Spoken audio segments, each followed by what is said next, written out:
After the Treaty of Alliance between France and the United States, money, weapons, and an experienced officer named General Rochambeau.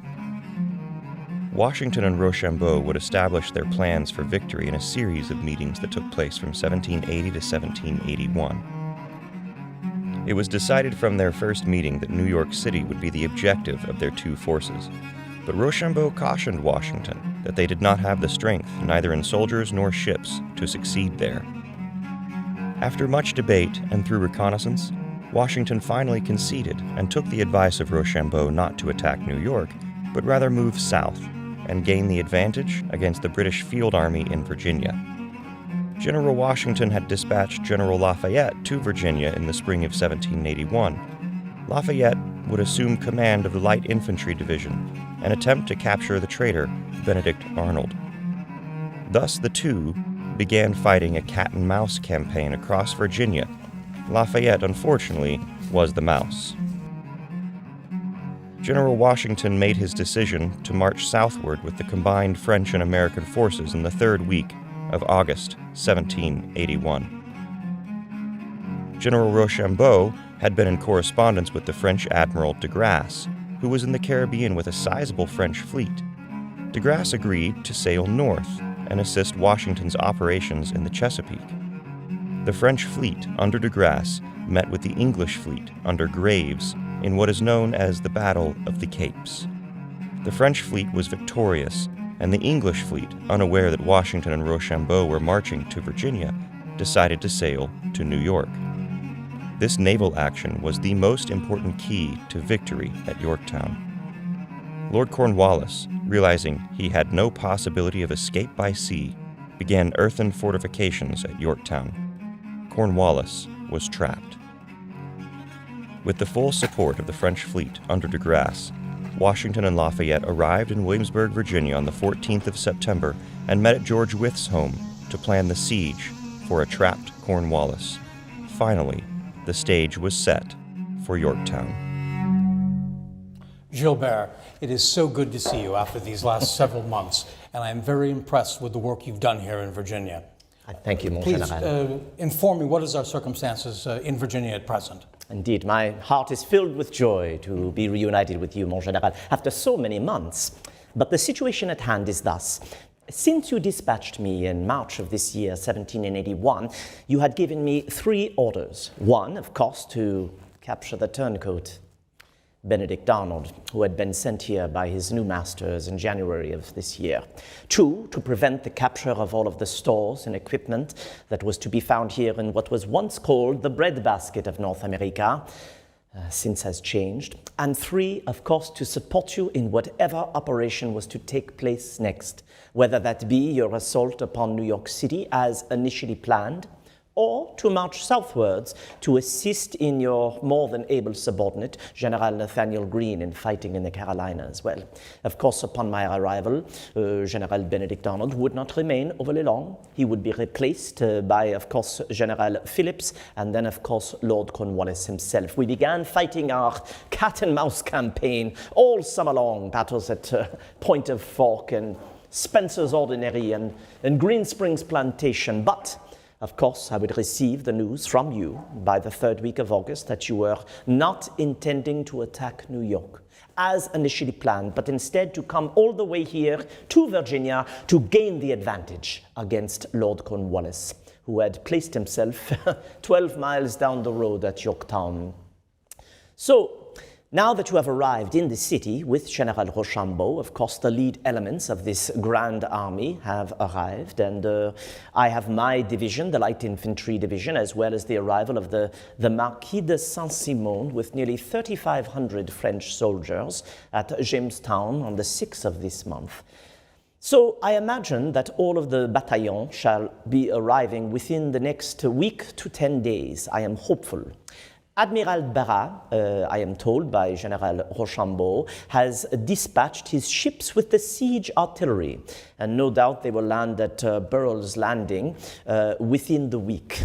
That will gain the advantage against Lord Cornwallis at Yorktown. He has placed himself there, and truly, mon général, what is Yorktown but a sleepy little tobacco port? In reality, it does not have any great defenses other than this noble river of York. So thus we know that Lord Cornwallis has begun construction of his defense works, his redoubts, his fortifications, but they will defend him only for a short time. They will not be able to sustain the heavy bombardment of the siege artillery that General Rochambeau shall bear upon them. So, mon général, it is our estimation that we shall amass 21,000 soldiers, to include 8,000 French regulars, nearly 7,500 of our American soldiers, and the rest being made up of the militia. Many of those members of the militia here in Virginia are veterans of the Continental Line, so they shall prove effective against our enemy. So at the moment, mon général, we simply must wait. We must wait for all of the soldiers to arrive. The time is of paramount importance just now. I'm already disappointed in how long it has been taking to get the vessels from Head of Elk to this place and to get the rest of our command here. We must get many of our men here as possible as soon as we might. The longer we wait, the greater the chances are that General Clinton in New York will send reinforcements to Cornwallis. And that brings up another matter that brings me some concern. We have just completed a march of several hundred miles these last 6 weeks, all done with the intention that the Chesapeake Bay be closed. I was greatly pleased when I heard of the victory at the Battle of the Capes. But then we arrive here, and your countryman, Admiral de Grasse, is no longer on station. Have you any word from him? Do you know if he'll return? Mon général, put your mind at rest. I am certain, through my speaking with General Rochambeau, that he shall return. No doubt, after the great victory at the Capes on the 5th of September, he was simply pursuing them to make them believe that he was going to pursue them all the way to New York. But now, by his great action and victory, it has made the Chesapeake free of English ships. That means that Lord Cornwallis is now trapped at Yorktown, mon général. No possibility of escape by sea or resupply by sea. I do believe he shall return. It is the promise that he has made to General Rochambeau. I have spoken with him this morning. I assure you, mon général, he shall return. Well, I certainly hope it is true. We are engaged in a great gamble here, bringing this army all the way from New York to this place, leaving New York undefended. We must have this victory. I don't think this war can continue for much more than another 6 months at most. We must see a victory. And it relies upon that French fleet being in position when we need it in position. I will take your word, and we will do what we may. We're committed now.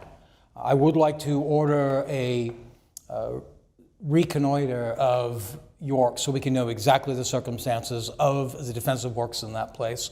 And then I suppose we are forced to wait until the artillery arrives, so the rest of my men arrive, and hopefully until that fleet returns. Mon général, put your mind at ease once again. I have spoken again with General Rochambeau. He has dispatched the French cavalry under the Duc de Lauzun across the river, and they have invested the outer portion of the defenses of the enemy at Gloucester Point. So well. We know from our reconnaissance that it is Colonel Dundas and the 80th Regiment of Foot, as well as the cavalry elements of Lord Cornwallis's forces, the Queen's Rangers under John Graves Simcoe, and of course the British Legion under the infamous Colonel Tarleton. So thus we will counter him with our cavalry, as well as several battalions of General Choisy's French forces. If I am not mistaken, you have already dispatched some of the militia under General Nelson. Is that not the case? And our horse as well. Splendid. I think they'll be of greater use there than they'll be in a siege. Indeed. If everything comes together, if everything works as we've intended, then we might be on the verge of a great and important victory. And that we might finally see these 6 long years of bloody war brought to a successful conclusion. Good day and welcome to today's Live from History live stream, The March to Yorktown. My name is Brandon Lyles and joining me today are General George Washington and General Lafayette, who are here to talk about the battle, the victory, and what comes next. Welcome, gentlemen. Thank you. During the live stream, please write any questions that you may have into the chat, and we're going to try to answer as many of those as possible. But to get us started, I do have a question for General Washington. When last we spoke, you were on your way to Yorktown. Can you tell us how that campaign went? Absolutely. We gathered my forces together here in Williamsburg. We were here for just a fortnight. Then we traveled the last 12 miles from here to York, where we besieged Cornwallis. We threw up our own defensive work around his parallel lines, his two lines. He fell back. We continued to bombard his defensive positions with our artillery. He endeavored to do the same to ours. And eventually, we took the opportunity to attack two exposed redoubts on his far left line. After having taken those, he signaled that he was ready to discuss surrender. So Cornwallis has surrendered his command. The battle at York ended, and now we have seen that that victory has delivered us, in some few years' time, a successful peace. Wonderful. We did have a question already come in. This one is from Christine, and this references something that we had just shown, who said she had not known that there was a meeting that was held at Wyth's home. Was this conversation a product of journals from the two of you, or where did this information come from? I mentioned earlier that we'd gathered my army. We're concentrating our forces is what it's referred to. We had just completed a march of several hundred miles in just a few weeks' time, in the case of my command from New Windsor, New York, and in the case of the French from Newport, Rhode Island. So we were gathering and waiting for the last of those elements to arrive. And throughout that entire time, I had the opportunity of using Mr. Wyth's house as my headquarters. So numerous meetings occurred at the house while we waited and gathered our forces and determined the order of march before we left here to begin our siege. And in truth, Christine, that would not be the end of the use of Monsieur Wyth's house, because following the siege, the great victory, General Washington had ordered that the French army remain in Williamsburg throughout the winter and spring of 1782. So the house was occupied for a time by General Jean-Baptiste Donatien-Lavimeur, le Comte de Rochambeau, the supreme French commander here in North America. Excellent. We have a question that's come in from Emma, and this one is for Lafayette, who asks, what is it like to be in a cat and mouse campaign? Were there any particularly intense moments, or what was the most intense moment, if any, leading up to Yorktown? Thank you so much for your question, Emma. And indeed, you know some of my story, a cat and mouse campaign. That is what I referred to, the campaign of the spring and summer of 1781, when General Washington had dispatched me here to Virginia, first to try to capture Benedict Arnold and to prevent the capture of stores and equipment, and then to support General Washington the best way I possibly could by marching northwards to assist him in an attack upon New York. But I did not have a large force. So when Cornwallis came from North Carolina into Virginia in March of 1781, I could not engage him directly. So he was the cat, I was the mouse, and I had to avoid a pitched battle with him. But I did have an opportunity, and there were some close calls, one being that of the Battle of Green Springs on July the 6th of 1781, very close to the crossing at Jamestown, across the James River. There I thought I could surprise Lord Cornwallis as he was crossing the river, but he laid a trap for me. So it was a narrow escape. That was indeed a frightening moment for me. But other battles were fought, Point of Fork, Spencer's Ordinary, Green Springs, as I have mentioned. but I was able to elude the cat long enough for General Washington and General Rochambeau to arrive here in Virginia and gain the advantage for our victory at Yorktown. Thank you, Emma. Excellent. And we have a question here for General Washington. This is from Alex, who asks, how were the supply lines? Was everyone fed and happy? I thank you for your question, Alex. The spirit of the Army is always a grave concern to any commanding officer. In fact, truth is, when I first left New York, my command, the command fighting here at York, were mostly the Northern Atlantic and New England men. I was very concerned that their spirits would collapse when they found out we were coming into the South. They have a strong fear in that vicinage of the heat of the summer in Virginia's Tidewater. But the spirit of the Army has always risen and fallen with our success in the field. I had no need for such concern. The truth is, they were just as aware of the eventuality of our victory as I was. Their spirits remained high. Now, you asked also of our supply lines. Our supplies were better than they had been throughout most of the war. We've suffered a great deal throughout the several years of that war. But the particular campaign that we're speaking of, we were better supplied than usual. We were entering into the bedbasket of Virginia. Virginia had been mostly left untouched for some time now. We had brought 666 beefs with us. We had a large amount of French gold to further provide ourselves with by purchasing from the local economy. So our circumstances of supply were better than they had ever been. In fact, all of the advantages were on our shoulders for this campaign, which certainly was not usually the case throughout that war. We have some questions come in from Susie, also Vontae, asking about information that's come from James Armistead Lafayette. Indeed, if I may, Mon Général. Absolutely. Indeed, I thank you for your question. And James Armistead. Indeed, I met James Armistead when I first came to Virginia. It was March of 1781. I had requested some supplies from the head of the supply depot, William Armistead.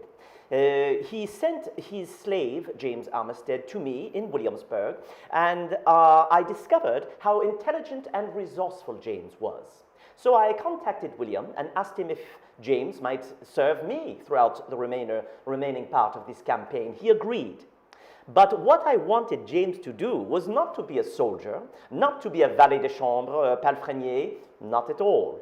What I wanted him to do was to make his way into the enemy's encampment, to ingratiate himself with the enemy officers, to serve them as he had served me, but all the while to listen to what they were saying, to spy upon them. And some of the information that he was able to extract from the enemy was vital in bringing us our victory at Yorktown. Indeed, upon my return in 1784, I wrote a letter on his behalf, because I had made a promise to James that I would do everything within my power to bring about his freedom. I would lend my voice, my right arm, my pen and my purse. And writing this letter to the Virginia legislature, it is my greatest wish and desire that he shall be granted his freedom, and rightly so. Are there obstacles to trying to free an enslaved person? To be sure. But there was a promise made by the Virginia legislature, and in fact, all of the legislatures of the 13 United States, stating that slaves that served in the Continental Army would be granted their freedom upon the conclusion of the war. Well, the war has ended. The Treaty of Paris was signed in September of 1783. So they should be rightfully given their freedom. The issue with James is that he was a spy. And in truth, in that profession, the less people that know you are a spy, the more likely you are to succeed. So that is why I wrote this letter upon his behalf. Certainly there are obstacles, but we shall not let them stop us. We shall continue to persevere until James will be granted his freedom. Excellent.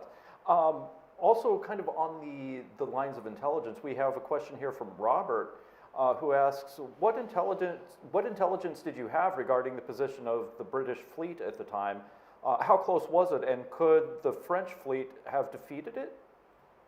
Indeed, Robert, thank you for your question.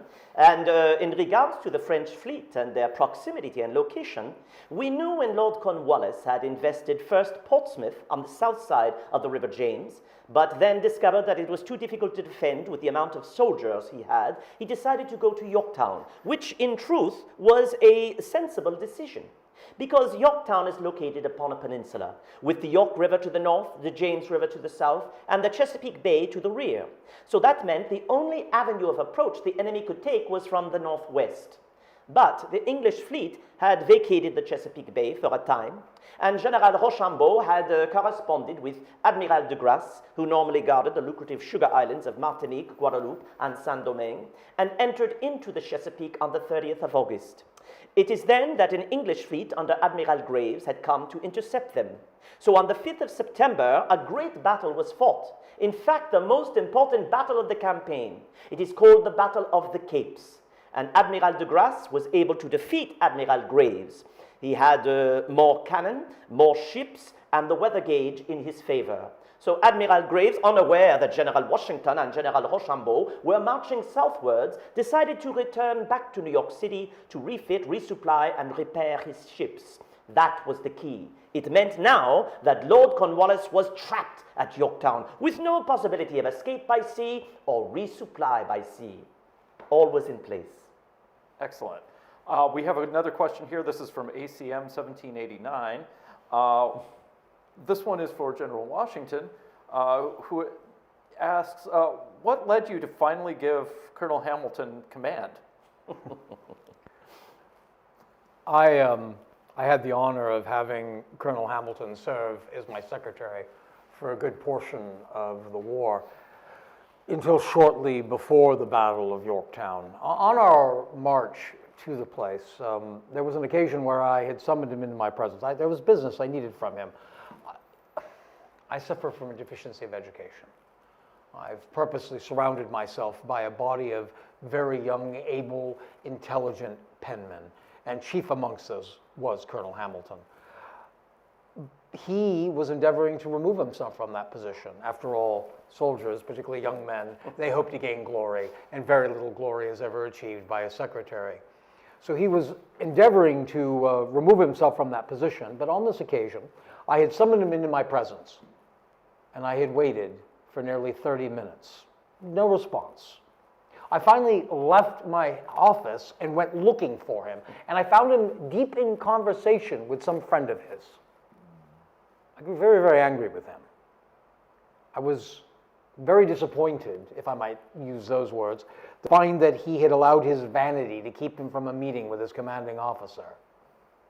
I'm very much of the opinion that we are put here on this earth with the intention that we learn to improve upon the way that nature finds us, that we learn to guide ourselves by reason and not by our irregular passions and desires. So to find that he had allowed his vanity to so lead him astray greatly distressed me, and I lost my temper. I yelled at him, and I removed him from his position as secretary. But as I mentioned, we are endeavored to improve upon ourselves. He was a young man. Vanity amongst a young man is not unusual. It's not even to be unexpected. In fact, on some occasions, it even provides a use. But I'm an older man, further in my course of self-control. I blame myself and my loss of temper far more than I blame Colonel Hamilton for his vanity. I tried to get him to retake his office. He would not. And so finally, as a small act of apology, I gave him the command to take the redoubt at Yorktown, under the direct command, of course, of Gilbert, the Marquis de Lafayette. Wonderful. This one I'd like to hear from both of you on. This is from Troy, who asks, how did you feel when you knew that you had won the battle? Let's start with Lafayette. Oh, indeed. Troy, thank you for that fond memory of the news of the victory. Indeed, I think it was, in truth, after the news of the Battle of the Capes, that we knew we were on the verge of the greatest victory in the war. Indeed, Forgive me for disclosing this information, mon général, but normally General Washington is quite a tempered, stoic man, but upon the news of hearing of this great victory, I saw a great smile upon General Washington's face. Indeed, once we knew that the negotiations were taking place, starting on the 17th of October, to culminate on the 19th and the surrender, there was such joy within the camp. All of the soldiers, French and American, were both delighted at the news that we were about to receive the surrender of Lord Cornwallis and the largest contingent of soldiers we had ever collected from the enemy. We could finally see in the distance that it was coming to an end and that victory was assured. So, Troy, we were filled with great delight at this news. The Marquis is quite right that we were assured of victory much earlier than when it actually had come to us. When we did see the capitulation agreement entered into, it was a grave relief. One, because it meant the fact that Lord Cornwallis had not waited to the last possible moment. He wasn't forced into his capitulation, but he understood where the matters had gone. He knew he could not win. So rather than continue, he'd surrendered, which saved the loss of blood, both of his own men and of my command. That was a great relief, as was the fact that, well, the truth is, when that year begun, I was very concerned that we only had the resources and the morale to continue for another 12 months at most. That we had so long worked for, that we had so long been engaged in, was finally made definite with our victory. And I don't mean the end of the war. It did bring about the end of the war eventually, but I wasn't so aware at the time that it would. But it did mean that we could continue and that our cause would not be lost with the end of the year as I had thought it would be. It was a very great moment, even if Lord Cornwallis wouldn't present his sword directly. We have another question here from Evie, who asks the Marquis over here, what was the Battle of Green Springs like? Indeed, Evie, thank you for your question. In truth, I would rather not remember the Battle of Green Springs so well, but Lord Cornwallis had occupied Williamsburg on the 26th of June, 1781. There he wanted to rest and refresh his army for the campaign to continue. We knew he was in search of a deep water port, but while he was in Williamsburg, he declared martial law, and many of his men suffered from that malady known as the smallpox. So when my reconnaissance notified me that he was departing Williamsburg and heading down the old Jamestown road, there to cross at Green Springs Plantation, I knew it was an opportunity for me to attack him, because it is a sensible military decision to attack an enemy while he is crossing a river. He is quite vulnerable, and at any one point, half of his men will be on the other side of the river. So I had placed my soldiers in an encampment about 20 miles from Green Springs. With the news of his departure on the 4th of July, we began to go in motion. And on the 6th of July, 1781, my division, which unfortunately was strung out upon the march, think of the heat and the humidity of Virginia, it was led in the vanguard by a man from Pennsylvania named General Anthony Wayne. Some refer to him as Mad Anthony Wayne. But his lead elements began to engage the enemy. As I brought up the remainder of this division, I soon noticed that it was a trap laid for me. For on my right flank, Colonel York's division began to envelop me, and then as I rode around the enemy's left flank, I looked along the shoreline and I saw a sea of red. It was all of Cornwallis's forces. He had not crossed but one battalion of soldiers the other side of the river. So I knew I would have to extricate myself, and were it not for the tenacity of the brave Pennsylvanians under General Anthony Wayne, we would have been defeated. He was outnumbered 5-1 at that point upon the battlefield, and what command does he give? To fix bayonets and to charge into the enemy. This gave us enough time to break off the engagement and withdraw. The sun was beginning to set, and Cornwallis was more than content to simply cross the river unimpeded. So thus ended the great Battle of Green Springs, a near-run thing, but I am always thankful to those brave Pennsylvanians. Thank you so much for your question. What an amazing story, too.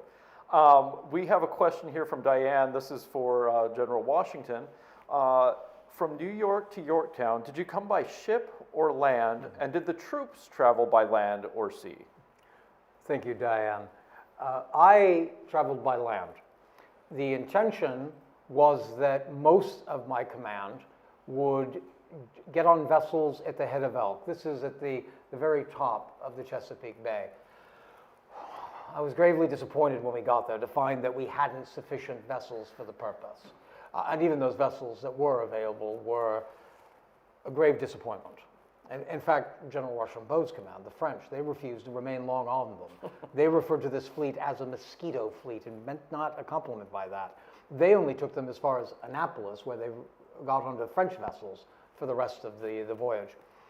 So most of my command came down the Chesapeake on board those vessels, that mosquito fleet. Our horse, my headquarters, and then by his request, General Rochambeau's headquarters, we rode the entire trip, all the way from, in my case, New Windsor, New York, and from his case, Newport, Rhode Island, all the way to York. That's why we were in Williamsburg. We're waiting for the forces that come by sea or by the Chesapeake Bay to wait for their arrival so that in mass we could arrive together at York. We have a question here from Olivia, and this one is for the Marquis, who asks, did women play a great part in this campaign or others?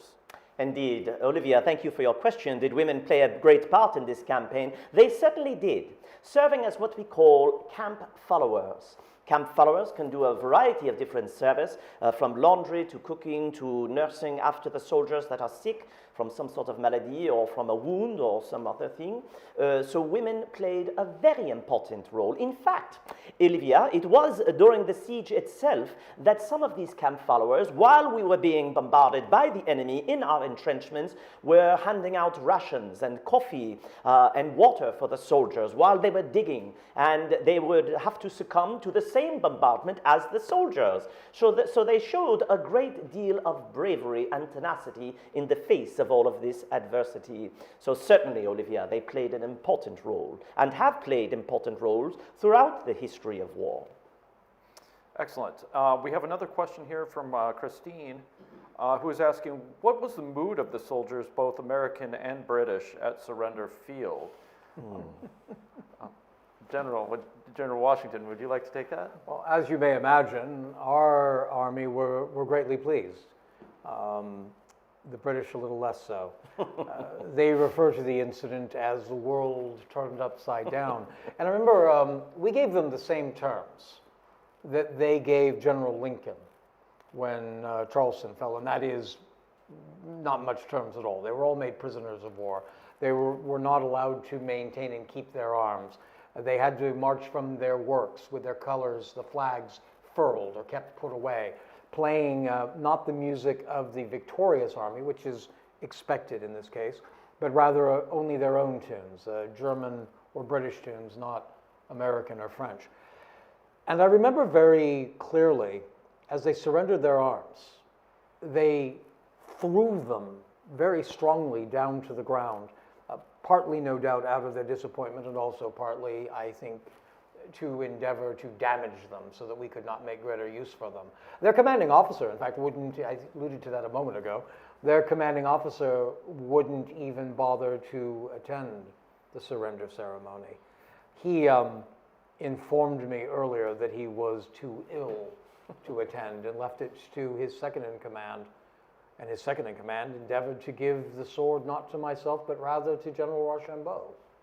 I remember very clearly General Rochambeau somewhat embarrassedly gestured that, no, don't give the sword to me, give it over to General Washington.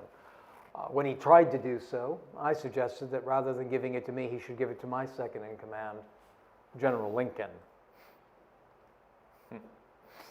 We have a question here from Aaron, and this one is for General Washington. What is your favorite animal from your childhood? My favorite animal from my childhood. I should mention that I've always been surrounded by a large number of animals, and I'm greatly fond of many of them. For instance, I have 140 horses. But I would have to say that the closest are probably my dogs. I have a large number of dogs. I have 39 foxhounds alone, and that's only the foxhounds. In fact, it may interest you to know, and perhaps this will give you some idea of my fondness for my foxhounds, that there's one named True Love and one named Sweet Lips. What a great name. We have something that's come in here from Jenny, and this is for the Marquis. The Epic Patriot Camp authors want to ask you what you think about Tarleton. Jenny, I thank you so much for your question and all of your epic camp. What do I think of the infamous Colonel Bannister Tarleton? For those who are unaware of who this man is, he was the commander of the British Legion, which was a cavalry element of Lord Cornwallis, who we faced right here in Virginia throughout the campaign of 1781. Indeed, he had a bold reputation for charging straight at the enemy, but he had a great reverse in January of 1781 at the Battle of the Cowpens in South Carolina, where his pride was covered. Well, here in Virginia, because he had the advantage of 5-1 in cavalry against my division, he had the advantage of reconnaissance. So he nearly captured some of us in Richmond, the capital of Virginia, but he also went on a bold raid to try to capture the governor of Virginia, Monsieur Thomas Jefferson. And it was only through a narrow escape in which he was warned by a man named Jack Jewett that Monsieur Jefferson was able to elude the claws of Colonel Tarleton. So I will give credit where credit is due. He is a bold and effective cavalry commander, but his reputation precedes him. Some feel that he is a bit excessive in his fighting, sometimes going beyond the rules of war. In fact, there is talk of an engagement that he fought at called the Battle of the Waxhaws on the 29th of May, 1780, right at the border of North and South Carolina, where a Colonel Buford was dispatched to assist General Lincoln in the relief of the siege of Charleston. But Charleston fell, and Colonel Tarleton rode and attacked Colonel Buford. And some say Buford tried to surrender, and Tarleton still fought the battle against them. I was not present. I do not know if it was a massacre or not, but nonetheless, that is part of his reputation. So watch out for Colonel Tarleton, Jenny, and thank you for your question. This question is for General Washington. Letha Fay asks, you preferred the musket and the line regiments, of course, but how much did rifle technology help you in the victory at Yorktown and the siege? A very good question. I'll tell you, when I first took command of the Continental Army back in '75, I took command of an army that were made up mostly of New England men who had been engaged in the field already for some time. But I brought with me a very useful corps under the command of Daniel Morgan, a man I had known from the previous war when France was our enemy and England our friend. Morgan was in command of a corps of Virginia riflemen. And rifles they always suffer at their rate of speed. They cannot win wars because of the difficulty of their loading process. But their great accuracy provides certain advantage, and it's an advantage that certainly does apply to a siege. The rifleman has the ability to choose his target, and therefore it isn't unusual at all to use them to reduce the number of men serving a gun, an artillery piece, or to remove officers, and therefore disrupt the line of command and control of the forces. And in this, we were far more fortunate than we had a right to expect. Our men were so accurate that the British officers begun to gain a fear of the riflemen that was, truth be told, far advanced of the actual abilities of our riflemen. And that's an excellent circumstance to find your enemy in. This isn't a question, but a statement we have here from Hervé, who doesn't speak English, but thanks the Marquis. Hervé, je vous remercie. Vive la France et vive la grande alliance entre la France et les États-Unis d'Amérique. Excellent. Question here coming in from Troy, who says, looking back on the battle, is there anything you wish you would have done differently? Let's start with General Washington. If what you're referring to is the actual siege and the matters that we were engaged in, I'm very pleased by how the entire campaign unfolded. Of course, throughout the war, there's a number of choices I wish that I may have made differently than I had. But I'm very pleased with the overall logistics, the Army's movement to the place, the actual fighting of our event at York. I think very highly of most of that matter. I wish we could have been engaged in New York instead of at Yorktown, but that was not a matter of my decision anyway. And it was reliant upon the presence of the French squadrons, mostly that of the squadron from the West Indies. I fully believed at the time that to win the war we had to retake New York. I'm also clearly very willing to admit that I was mistaken in that. And I'm glad to be able to state that.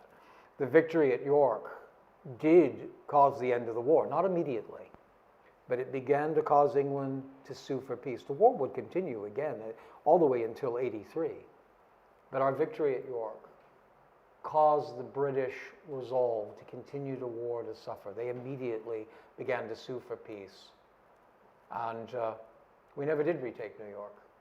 Eventually it was given back to us because of the victory that we had at Yorktown, Virginia. We have a question here from Paul. This one is for Lafayette, who asks, after Yorktown, what did the French army do?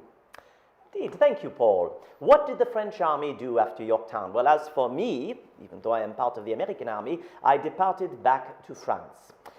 We thought we were going to take part in an invasion of England, but then again, we French have been talking about that since 1066, and it did not come to pass. But General Washington had ordered that the French army under Rochambeau should remain in Williamsburg for the winter and to the spring of 1782, because, as General Washington has just stated, the war was not yet won. And we did not know if further campaigning was going to take place in this new year.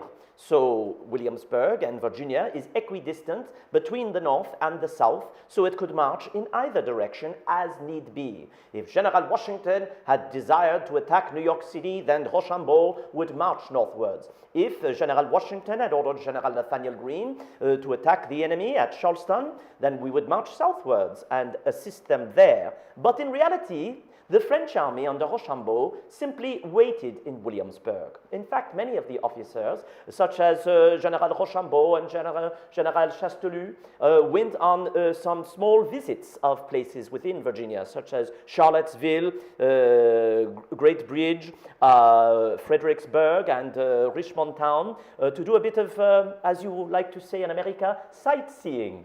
And they did not have to take part in any more hostile actions. So they enjoyed the hospitality of the people of Williamsburg and the local environs, and when June of 1782 came, they began their march northwards, for General Washington had ordered that there was no longer a need for them, and they marched all the way to Boston to depart back for France. Wonderful.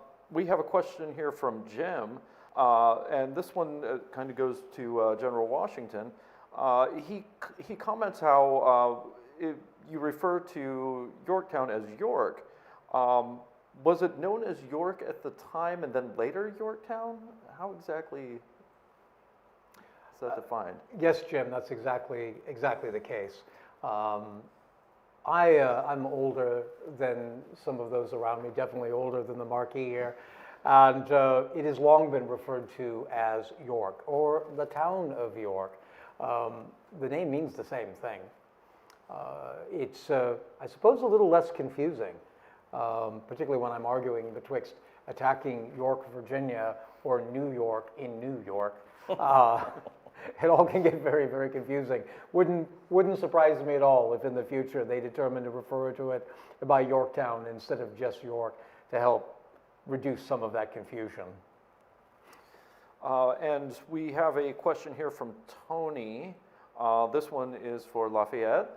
Did your leg wound completely heal from the Brandywine battle? Tony, I thank you for your concern.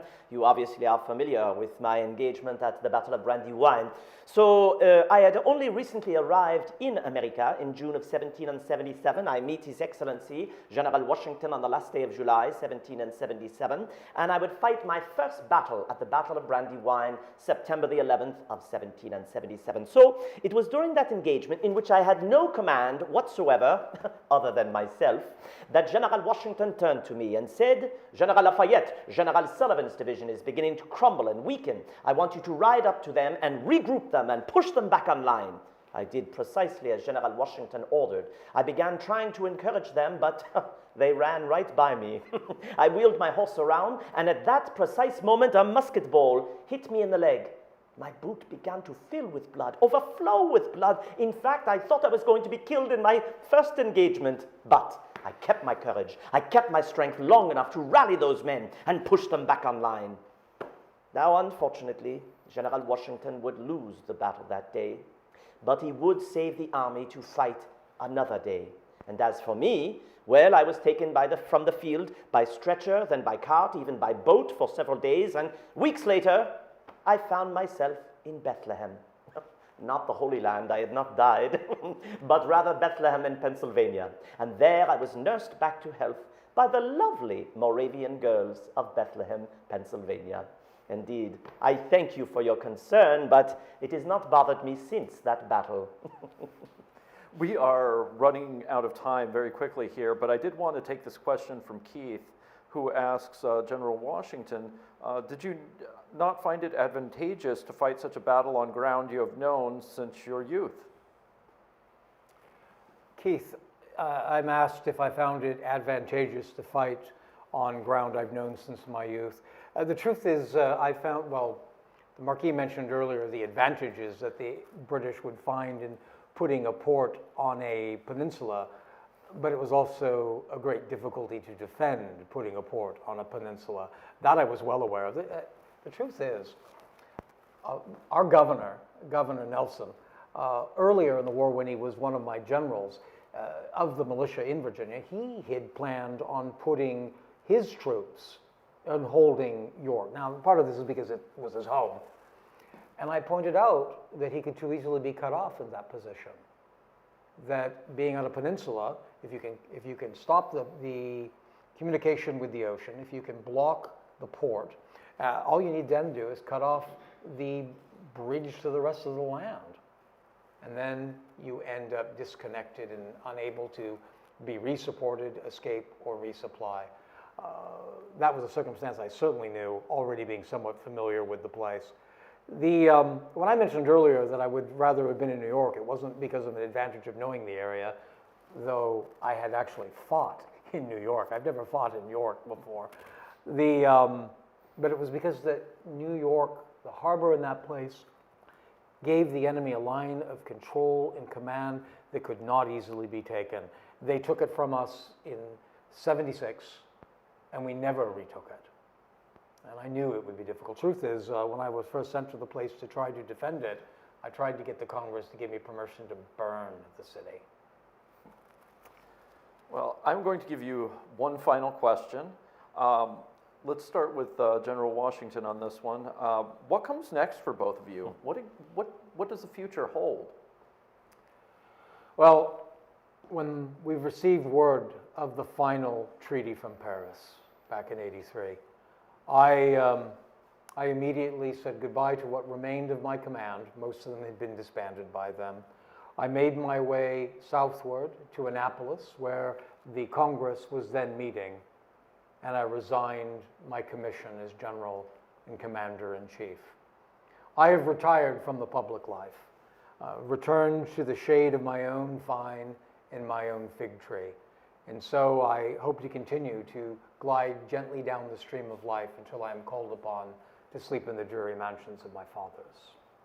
Indeed, and as for me, there is much that needs to be done. I shall return back to France to see my family, my responsibilities as the Marquis de Lafayette, but there is much change in the air. This idea of liberté, égalité, fraternité, liberty, equality, and brotherhood are upon the lips of many. Many people in France say it is all fine and well that we have helped our American brothers and sisters win their independence, but where is our representation in government? Where is our equality of man? So I am hopeful that perhaps I, in my own small way, could initiate some of this change to bring about a better France, a better world for that matter. For in truth, when I departed America in 1782, I saw 13 United States, but when I returned, I have now seen 13 separate countries. So I believe there is much work to be done. I would like to fight against the horrible institution of slavery. I would like to fight for the rights of mankind. And until my dying day, my dear friends, I shall continue to do so. So as you can see, my friend, I shall not sit idly by back in France, sipping on some coffee, but instead I shall initiate action to bring about this positive change. Thank you. And unfortunately, we have run out of time, but I do want to thank General Washington and General Lafayette for joining us today. Thank you. And I'd like to thank all of you for watching and certainly sending us your questions as well. We hope that you tune into our next Live from History on January 6th, The Washingtons Wed. Programs like this are possible due to the generosity of our donors. Please come and visit us here at Colonial Williamsburg. Thank you very much and have a great day.